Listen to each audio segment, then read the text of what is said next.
मुंबईतील शिवसेनेच्या जागेवर भाजपचा दावा। जोगेश्वरी विधानसभेसाठी माजी नगरसेविका उज्ज्वला मोडक इच्छुक। मोडक यांनी व्यक्त केली फडणवीसांकडे इच्छा। शरद पवारांवर टीका करण्याची आपली लायकी नाही। मंत्री गुलाबराव पाटलांचा पक्षाच्या कार्यकर्त्यांना सल्ला। त्यांच्यावर टीका करण्यासाठी एकनाथ शिंदे, देवेंद्र फडणवीस आहेत। सिडको विरोधात नागरिक उतरले रस्त्यावर। कोस्टल रोडला बेलापूरमधील रहिवाशांचा तीव्र विरोध। मानवी साखळी करत नागरिकांचं आंदोलन। नगर दौंड मार्गात शेतकऱ्यांनी रोखला। साकळाई उपसा जलसिंचन योजनेसाठी रास्ता रोको। 1952 पासून साकळाई योजनेसाठी लढा सुरूच।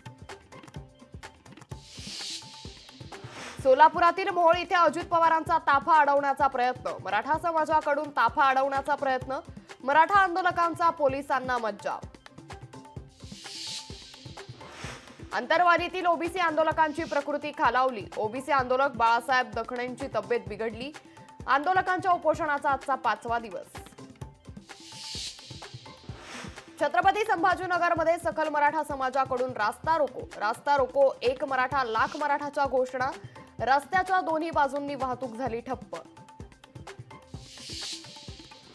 जरांगेंच्या समर्थनार्थ आज आळंदी बंद। बंदला आळंदीकरांचा संमिश्र प्रतिसाद। आळंदीकरांचं दैनंदिन जनजीवन सुरळीत सुरू।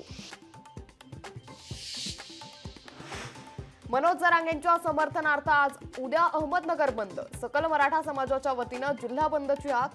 व्यापाऱ्यांना बंदमध्ये सहभागी होण्याचं आवाहन।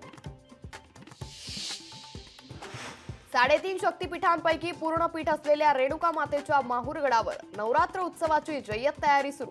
गडावर जाण्यासाठी बसची, पिण्याच्या पाण्याची सोय भाविकांसाठी उपलब्ध। येवला तालुक्यातील अंदरसूल येथे अवकाशातून पडले शास्त्रीय कोरियन उपकरण।